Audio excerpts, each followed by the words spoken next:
Welcome to Recently on Reddit, a tiny Black Panther production. Here we explore some eye-catching posts from several popular subreddits. So sit back, relax, and enjoy a few tales that people have told about events in their lives. I saw a fact on the QI Facebook page today. QI is a wonderful British quiz comedy show, in case you're wondering. The fact was that people think about you more than you think they do, but they also like you more than you think they do.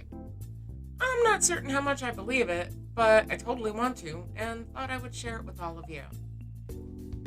If you enjoyed today's video, please consider subscribing. And with that out of the way, let's get to the stories. From r/petty revenge, posted by Mauve Deity.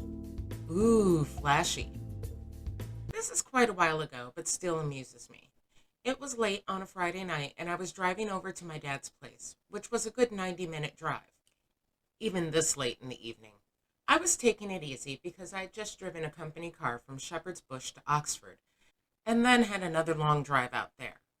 Anyway, I'm on the A420 taking it easy, say 10 miles per hour under the limit, when a kid in a sporty Ford Escort hatchback comes blazing up behind me. I knew the road, so I knew where the safe overtake places were, and I knew there wasn't any for a while. I just kept on rolling slowly, nice and wide, basically meaning there wasn't enough space to overtake safely. And there was occasional oncoming traffic, so he couldn't go around. And we carried on like this for a fair while.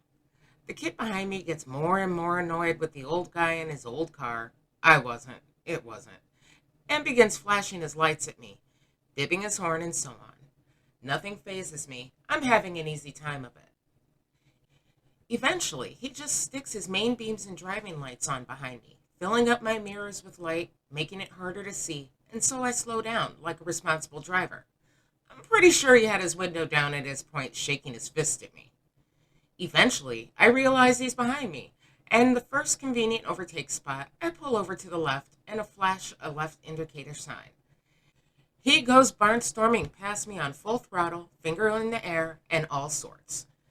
The speed camera that I knew about, but clearly he didn't, thus got two beautiful pictures of his car, arse down and accelerating hard, well over the 50 limit, and him with his finger up. I trundle past the camera a few seconds later, quite safe as I'm still well under the speed limit, and continue happily smiling. Speeding is normally 3 points, but I don't know if he'd have gotten extra because he was clearly accelerating and only had one hand on the wheel. I'll never know, but by heck it was amusing at the time. I actually used to have a dash cam channel years ago because I was just absolutely amazed at how many bad drivers are out on the road. And of course that was in Florida, so yeah, plenty to choose from. From r/malicious compliance, posted by Indiru, I guess I have free internet now. So I started a new job at the end of June. Better pay, better conditions, and lots of perks that I'm still learning about and trying to use.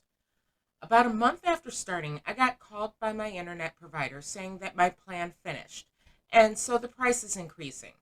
I was a bit annoyed, seeing as I was under the impression that my current plan increased already and was final. I could be wrong, but throughout the conversation, I was trying to protest against the price increase. At one point, I said something like, "Why are you raising the price? The prices for the internet have gone down, and I've got the lowest bandwidth, 40 MB per second, and I can get 10 times the bandwidth from another company for the new price you're giving me. I'll change providers if you increase the price." My complaints and protests fell on deaf ears. This is the policy, and there's nothing I can do.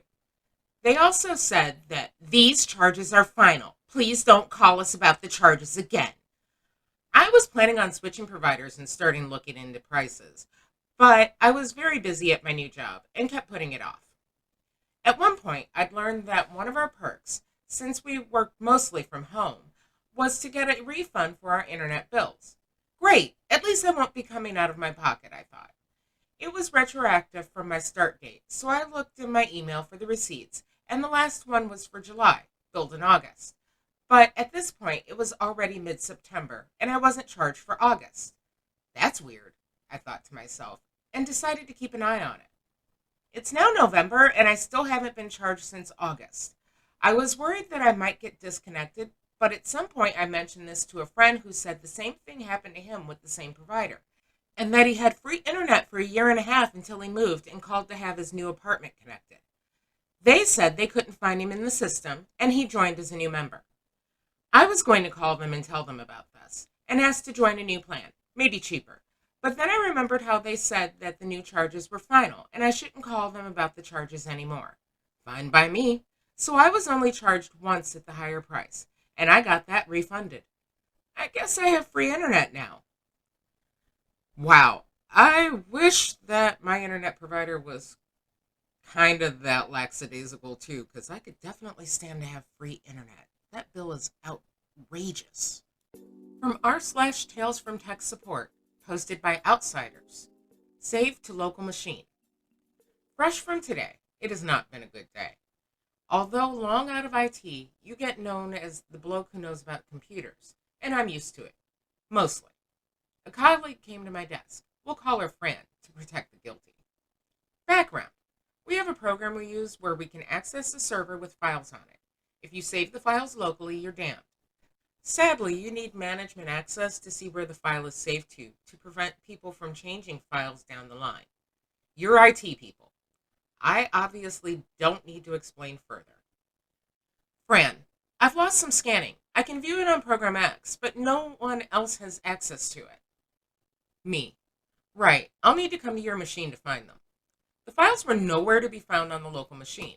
I looked in the usual places. I scanned something to see where it was being saved to. I checked that she was logged in as herself at the time to see if it was in someone else's profile on the C drive. Fran, by the way, does it make a difference that I wasn't at my machine at the time? I was using Philippus. One more question to add to the list of stupid questions to ask users. Yeah, you should never actually have to ask which system were you using when they know that it's a local file save issue. Sigh. So you may be wondering about that random fact in the beginning. It occurs to us here at Tiny Black Panther Productions that everyone can use a little random knowledge, and we like to share ours. So if you have any random tidbits you'd like to share with the world, please drop them in the comments below. I'll read out some of those facts in future episodes at random. Please just be sure they're accurate. Thank you for joining us on Recently on Reddit. Please comment, like, and subscribe. All comments will be read and considered, as it's my goal to get better at entertaining you. Again, thanks for watching, and bye-bye for now.